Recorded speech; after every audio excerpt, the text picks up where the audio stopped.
Welcome back to my channel. तो गरमकाल चले एसे तो गरमकालेर एक मर्निंग रुटीन आमी शेयर करছি। तो सकाल सकाल घुम থেকে उठे যাই। শীতকালে যেটা লেট হতো সেটা এখন আরো তাড়াতাড়ি উঠে পড়ছি। ভোরবেলায় উঠতাম কিন্তু শীতকালে একটু লেট হচ্ছিল, সেটা আবার নরমাল রুটিনে ফিরে এসেছি। কারণ খুব তাড়াতাড়ি মানে 7টার মধ্যেই একদম গরম লাগা শুরু হয়ে যাচ্ছে আবার। তো ঘুম থেকে উঠেই আমি আদা ফুটানো জল খাই। এবার এটার মধ্যে একটুখানি পিঙ্ক সল্ট দিলাম। এই পিঙ্ক সল্টটা দিয়ে এই গরমকালের জন্য এই রুটিনটা আমি শেয়ার করছি। এই পিঙ্ক সল্টটা যদি জলে দিয়ে খালি পেটে খাওয়া যায় সকালবেলা, তাহলে স্কিনটা হাইড্রেটেড থাকে সারাদিন। আর তারপরে আমি যেরকম যা এক্সারসাইজ করে নিচ্ছি, কিন্তু যেহেতু গরম পড়েছে গরমকালে আমি হালকা ফুলকা এক্সারসাইজই করি। তার মধ্যে যোগাটা তো থাকেই, সেটা শরীর স্বাস্থ্য ভালো রাখার জন্য। আর বাকি এই ধরনের এক্সারসাইজগুলো, বেলি ফ্যাট কমানোর এক্সারসাইজগুলো, এগুলো করে নিই, কিন্তু হালকা ফুলকা করছি কারণ প্রচণ্ড ঘাম হবে, এরপরে তো আরোই গরম বাড়বে। তারপরে এই যে দেখুন, এই যে ছাদ বাগানে কি সুন্দর সবেদা হয়েছে, এগুলো খাওয়ার উপযোগী হয়ে গেছে। তো এবার কয়েকটা পেরে ফেলবো আর একটা হেলদি স্মুদি রেসিপি দেখাবো। এই সবেদাগুলো এর আগেও অনেকগুলো পেরেছিলাম, তো সেইগুলোকে চালের ড্রামে ঢুকিয়ে রাখা ছিল যাতে ভালো মতো নরম হয়ে পেকে যায়। আবার নতুন কয়েকটা হয়েছে, তো সেগুলোকেও তুলে ফেলছি। পুরনো লটটা ইউজ করবো, নতুনগুলোকে আবার রেখে দেবো পাকার জন্য।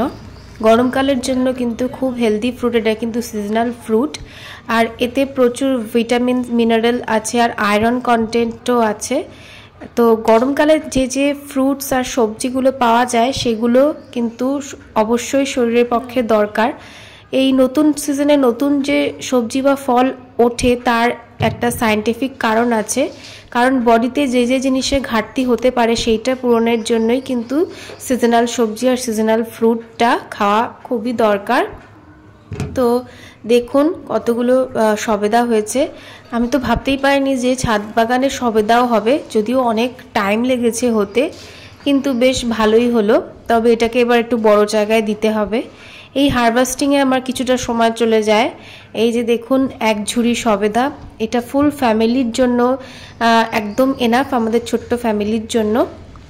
এরপরে আবার নতুন করে তেল বানাবো। গরমকাল করেই আমি তেল বানাই, যেহেতু গরমকালে ঘাম হয় তো স্ক্যাল্পে ইচিনেস থাকে আর ড্যান্ড্রফ হয়।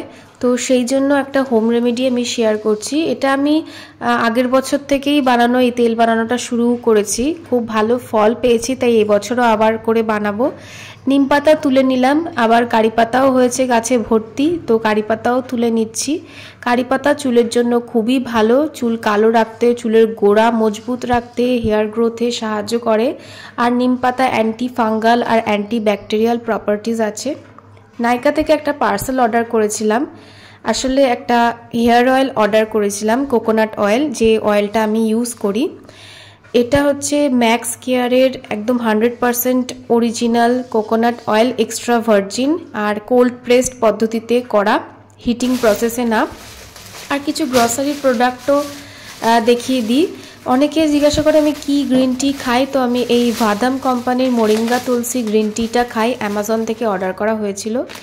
আর এই পিউরো হেলদি সল্ট যেটা দেখালাম, সকালবেলা খালি পেটে জলে গুলে খেলাম, এটা পিঙ্ক সল্ট, হেলদি সল্ট।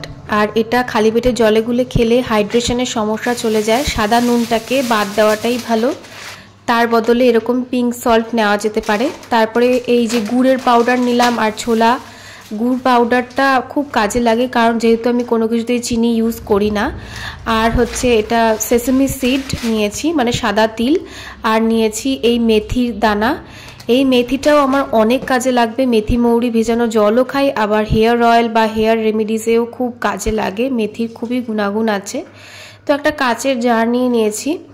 এইবার তার মধ্যে যে নিম পাতা তুলে এনেছিলাম সেটাকে ভালো করে মুছে নিয়েছি শুকনো কাপড় দিয়ে, তারপরে এই জারের মধ্যে ভরে নিচ্ছি। এরপরে দেব কারি পাতা, এই দুটোরই খুবই গুণাগুণ আছে। এই তেলটা আমি অবশ্যই বানাই। অনেকে কি করে তেলের মধ্যে এগুলো দিয়ে ফুটায়, তেল ফুটালে কিন্তু তেলের গুণাগুণ নষ্ট হয়ে যায়, এটা অনেকেই জানে না। তো আমি তেল কখনো ফুটাই না। আর এই যে যেটা মেথি দানা অর্ডার দিয়েছিলাম সেই মেথিটাকেও এর মধ্যে অ্যাড করে নিচ্ছি। সব অ্যাড করা হয়ে গেলে এবার যে ওই ম্যাক্স কেয়ারের কোকোনাট অয়েলটা নিয়েছিলাম সেটাকে এর মধ্যে গ্লাস জারের মধ্যে কিছুটা ফিল করে নিচ্ছি। এবার এটাকে বন্ধ করে নিয়ে রোদে দেব শুকাতে। এটা একটা ম্যাজিক হেয়ার অয়েল হবে, কালার চেঞ্জ হয়ে যাবে। পুরো 7 দিন রেখে দিতে হবে কড়া রোদে। আর গরমকালের রোদটাই হচ্ছে কড়া, তো গরমকাল করেই বানাই, সারা বছর চলে যায়, আবার নেক্সট গরমকালে আবার বানাবো। এইবার একটু অল্প করেই বানিয়েছি, এটা শেষ হলে আবার বানাবো, কারণ বেশি করে বানিয়ে রাখলে তেল নষ্ট হয়ে যাওয়ার চান্স থাকে, তো অল্প অল্প করেই বানাবো। এবার এটাকে রোদে দিয়ে দিলাম। এরপরে আগে বানিয়ে রেখেছিলাম যে তেলটা, সেটা দেখিয়ে দিই। ঠিক এই রকম কালার, এই গ্রিন কালার আসবে 7 দিন রাখার পরে তেলটা, তখন ছেঁকে এইভাবে বোতলে ভরে নিতে হবে। আর এই বোতলটা আবার স্পেশাল, এটা আমি অর্ডার দিয়ে নিয়েছিলাম। এই যে কোম্ব আলা বোতল, তাতে কি হয় সুন্দর করে হেয়ার অয়েলিং করা যায়, পুরো রুটসে অয়েলটা প্রবেশ করে আর একদম ওয়েস্ট হয় না জিনিসটা। এই দেখুন এইভাবে সুন্দর করে পড়বে। তো আমি ভালো করে হেয়ার অয়েলিং করে নিচ্ছি। আপনারা চাইলে আমি এই বোতলের লিঙ্কটা দিয়ে দেব, সেট 2টো পেয়েছিলাম। এক্সেস হেয়ার অয়েলিংও কিন্তু চুলের গোড়া পচিয়ে দেয়, তো যাতে এক্সেস হেয়ার অয়েল না হয় তার জন্য এই বোতলটা কেনা। এতে একদম সঠিক পরিমাণ গোড়ায় গোড়ায় তেল পৌঁছাবে, তেলও ওয়েস্ট হবে না আর চুলেরও ক্ষতি হবে না। এবার বলবে আগেকার লোকরা হেয়ার অয়েল করে রেখে দিত সারাদিন। আগেকার যুগ আর এখনের যুগের মধ্যে অনেকটা তফাৎ। আগে এত পলিউশন ছিল না যেটা এখন আছে, আগে এত ভেজাল ছিল না যেটা এখন রয়েছে। তো যুগের সাথে সাথে সব কিছুই চেঞ্জ করতে হয়। এবার দেখাই, আমি একটা D10 বডি প্যাক দেখাচ্ছি। তার জন্য আমি নিয়ে নিচ্ছি এই যে পটেটো জুস। পটেটোটাকে ভালো করে ঘষে নিয়ে জুস বের করে নিচ্ছি। পটেটোতে কিন্তু প্রচুর ভিটামিন সি আছে, অ্যান্টিঅক্সিডেন্ট আছে, যেটা এই যে ট্যানিংয়ের দাগ ছোপ এগুলো দূর করতে সাহায্য করে, বিনা কোনো কেমিক্যাল ফ্রি, আর কোনো স্কিনের ক্ষতি হয় না কোনো সাইড এফেক্ট ছাড়া। ব্লিচিং প্রপার্টিসও আছে পটেটোর মধ্যে। টমেটো নিয়ে নিচ্ছি, এতেও প্রচুর ভিটামিন সি আছে, এতেও ব্লিচিং প্রপার্টি আছে যেটা কালো দাগ আর ট্যান দূর করতে সাহায্য করে। সাথে নিয়ে নিচ্ছি রোজ ওয়াটার, যেটা স্কিনটাকে সুথ করতে সাহায্য করে। সানবার্ন হয়ে গেলে এই প্যাকটা লাগালে স্কিনে আরামও লাগবে আর ট্যানটাও দূর হবে। আর কালো দাগছোপ যেগুলো আছে নি এলবো, সেই জায়গাগুলো থেকে কালো দাগছোপও চলে যাবে। এই প্যাকটা আপনি আন্ডার আর্মেও ইউজ করতে পারেন, ফেস প্যাক হিসেবেও ইউজ করা যায়। যেহেতু আমি টমেটোতে অ্যালার্জিক, তো আমি এটা ফেসে ইউজ করছি না, কিন্তু যাদের টমেটো স্যুট করে তারা এই প্যাকটা ইজিলি ফেসে ইউজ করতে পারে, একদম কেমিক্যাল ছাড়া। এমনি কোনো ব্লিচিং প্রপার্টি আলা যে D10 প্যাক কিনতে পাওয়া যায় কেমিক্যাল যুক্ত, সেগুলোতে কিন্তু স্কিন খারাপ হয়ে যায়। লাগানোর পরে প্রথম ভালো রেজাল্ট মনে হবে, কিন্তু যত দিন যাবে তত দেখতে পারবেন স্কিনটা ডার্ক হয়ে যাচ্ছে। এটা আমার পার্সোনাল এক্সপিরিয়েন্স, আমি শেয়ার করলাম। তো এই জিনিসগুলো যেটা ন্যাচারাল জিনিস, সেগুলো কিন্তু কোনো ক্ষতি করে না। এতে কিন্তু ব্লিচিং প্রপার্টিজ আছে, কিন্তু স্কিনের কোনো ক্ষতি করবে না। এবার এটাকে 15 মিনিটস রেখে দেব, শুকানোর অপেক্ষা করব। সেমি ড্রাই হয়ে গেলে এবার এটাকে ধুয়ে ফেলতে হবে। তার আগে দেখাই, আমি উইশ কেয়ারের AHA BHA anti dandruff shampoo নিয়েছিলাম। তো যাদের ড্যান্ড্রাফের সমস্যা আছে তাদের জন্য এই শ্যাম্পুটা খুব ভালো কাজে দেবে, কারণ এই শ্যাম্পুটা চুলকে কিন্তু ড্রাই করে না। কারণ অনেক সময় কি হয় যে কোনো অ্যান্টি ড্যান্ড্রাফ শ্যাম্পু ইউজ করার পর চুলটা আরও বেশি ফ্রিজি হয়ে যায়, খুব ড্রাই হয়ে যায়, চুল ঝরতেও পারে। কিন্তু এই শ্যাম্পুর ক্ষেত্রে এটার কোনো প্রবলেম নেই, একদম মাইল্ড। আর এই গরমকালে তো ড্যান্ড্রাফ দেখা দিতেই পারে। আমার পার্সোনালি ঘাম হয় প্রচণ্ড, মাথায় একদম চুল থেকে টপ টপ করে জল পড়ে, তো সেই জন্য খুব অসুবিধা হয়। তার জন্যই আমি কিন্তু ওই তেলটাও বানিয়েছি আর এই শ্যাম্পুটাও আমি নিয়ে নিয়েছি। একদম ভালো মাইল্ড, চুলের কোনো ক্ষতি হয় না। চাইলে কন্ডিশনার স্কিপও করতে পারেন, আমি তো লাগাই না, চাইলে লাগাতেও পারেন। তো সেই কারণে একটা অ্যান্টি ড্যান্ড্রাফ শ্যাম্পুরও আমি রেকমেন্ডেশন দিয়ে দিলাম। এরপরে স্নান করার পরে যেরকম আমি স্কিন কেয়ার করি সেটা করতে বসে গেছি, কিন্তু এইবার আমি একটু ফেস শেভ করব। তো অনেক দিন হয়ে গেছে, মাসে একবারই আমি ফেস শেভ করি।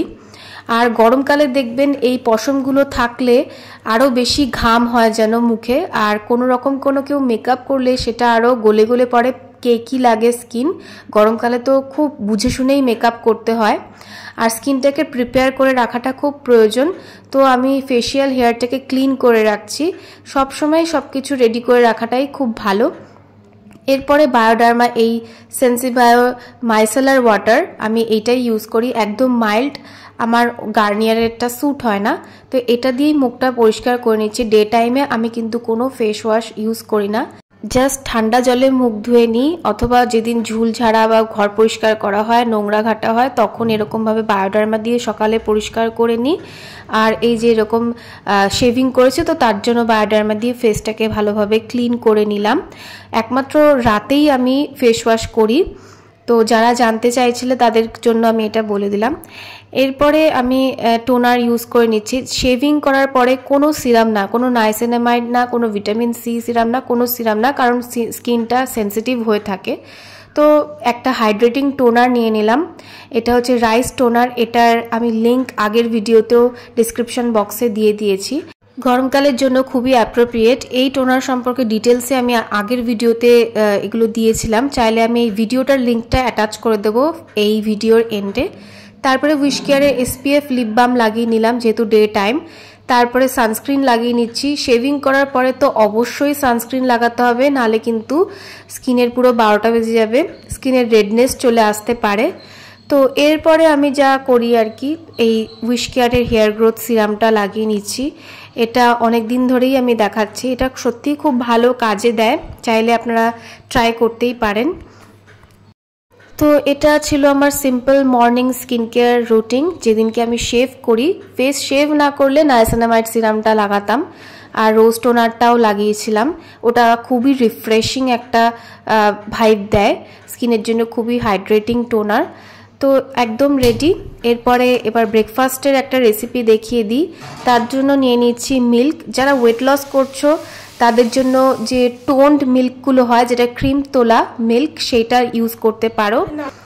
এবার যে সবেদাগুলো পাড়া হয়েছিল, তার মধ্যে কিছুটা আগেই পাড়া হয়েছিল, সেটাকে ধুয়ে নিচ্ছি, পেকেও গেছে এর মধ্যে কিছুটা। এবার এগুলোকে কেটে বীজগুলোকে বের করে নিচ্ছি। আমি কিন্তু খোসা সমেতই সবেদা খাই। কারা খোসা সমেত খাও তারা অবশ্যই কমেন্ট করে জানাবে, আর কারা খোসা ছাড়িয়ে খাও সেটাও কমেন্ট করে জানাবে। খোসা ফেলি না, কারণ এতে প্রচুর আয়রন কন্টেন্ট আছে, তো খোসা আমি ফেলি না, আমি এই সমেতই সবেদা খাই। তো বীজগুলোকে জাস্ট ফেলে দিচ্ছি।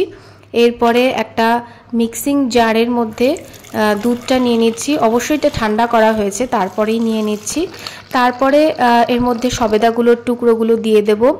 মিল্কে খুব ক্যালসিয়াম কন্টেন্ট আছে, আর সবেদাতে আয়রন আছে। বলে দিই, যে কোনো মেয়েদের কিন্তু দেখবেন আয়রন আর ক্যালসিয়ামের ঘাটতিটাই সবথেকে বেশি হয়। তো যত পারবেন আয়রন আর ক্যালসিয়াম রিচ খাবেন, তাহলে কিন্তু সুস্থ থাকবেন। এরপরে ওটস নিয়ে নিচ্ছি, এতে প্রচুর প্রোটিন আছে। কলা নিয়ে নিচ্ছি, কাটালি কলা। আমি সিঙ্গাপুরি কলা ইউজ করছি না, কারণ সিঙ্গাপুরি কলাতে ফ্যাট কন্টেন্ট থাকে, কাঠালি কলাতে যেটা থাকে না, আর সিঙ্গাপুরি আমার স্যুটও করে না। আর এই কলাতে পটাশিয়াম থাকে।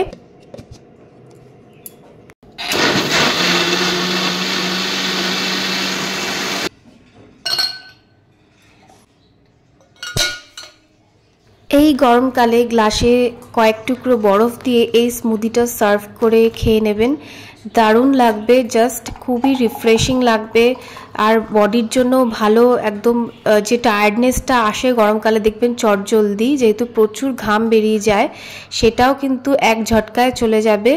আর টেস্টটাও কিন্তু দারুণ। আমি কিন্তু কোনো চিনি ইউজ করিনি, কলাতেও মিষ্টি থাকে, আর যে সবেদা ইউজ করা আছে তাতেও মিষ্টি থাকে। চাইলে একটু খেজুর অ্যাড করতে পারেন যারা একটু বেশি মিষ্টি খেতে পছন্দ করেন। যেহেতু আমার বাবা ডায়াবেটিক, তো আমি এই সব জিনিসের খুব খেয়াল রাখি। তো এইটা আমরা এনজয় করতে শুরু করেছি। নিজেও খান, ফ্যামিলির সবাইকে খাওয়ান। বিশেষ করে মহিলারা কিন্তু এই স্মুদিটা অবশ্যই কনজিউম করবেন, কারণ ক্যালসিয়াম আর আয়রনের ঘাটতি কিন্তু সবথেকে বেশি মেয়েদেরই হয়। আর এইগুলোর ঘাটতি হলে প্রথমত স্কিন খারাপ হয়ে যায়, চুল পড়তে শুরু করে, সেটা তো থাকেই। পিরিয়ডসের ইররেগুলারিটি, এইটাও একটা সমস্যা থাকে। আর ক্যালসিয়ামের অভাব হলে হাড় ক্ষয়ে যাওয়া, গা হাত পা ব্যথা হওয়া, টায়ার্ডনেস চলে আসা, এইগুলো থাকে। তো এইগুলো যাতে না হয় তার জন্য এটা খুবই দরকার। এইবার একটা ডিটক্স ড্রিঙ্ক রেসিপি দেখাচ্ছি, যেটা গরমকালে কিন্তু খুবই দরকার। এর মধ্যে নিয়ে নিচ্ছি শসার টুকরো, এতেও প্রচুর ভিটামিন আছে। আর নিয়ে নিচ্ছি তরমুজের কয়েকটা টুকরো। আপনি চাইলে যে কোনো ফল অ্যাড করতে পারেন, যেটা যেরকম পছন্দ। আমি তরমুজ নিচ্ছি কারণ এতে প্রচুর মিনারেলস আছে। এবার চিয়া সিডস নিয়ে নিচ্ছি, আর সাথে মিক্স সিডও আছে। এরপরে নিয়ে নিচ্ছি মিন্ট পাতা, খুবই ভালো, মানে পুদিনা পাতা, যেটা আমাদের ছাদ বাগানেই হয়ে আছে। আর গরমকালে খুব রিফ্রেশিং আর খুবই ভালো। এই যে রেডি একদম ডিটক্স ড্রিঙ্ক, এইটাকে এরমভাবে 2 ঘন্টা রেখে দিতে হবে, তারপরে এটাকে কনজিউম করা শুরু করবেন। বডির যত মিনারেলসের ঘাটতি হচ্ছে ঘামের সাথে সাথে, শুধু তো ঘাম নয়, যত সল্ট আছে, যত টক্সিনের সাথে সাথে কিন্তু আমাদের সোডিয়ামও বেরিয়ে যায়, তো সেই ঘাটতিগুলো কিন্তু এই ডিটক্স ড্রিঙ্ক পূরণ করে। সো ভিডিওটা করছি এখানেই এন্ড। যদি ভালো লেগে থাকে তো চ্যানেলটিকে লাইক করুন, শেয়ার করুন, সাবস্ক্রাইব করুন, কমেন্ট করুন। আর গরমে সবাই ভালো থাকুন। Thank you.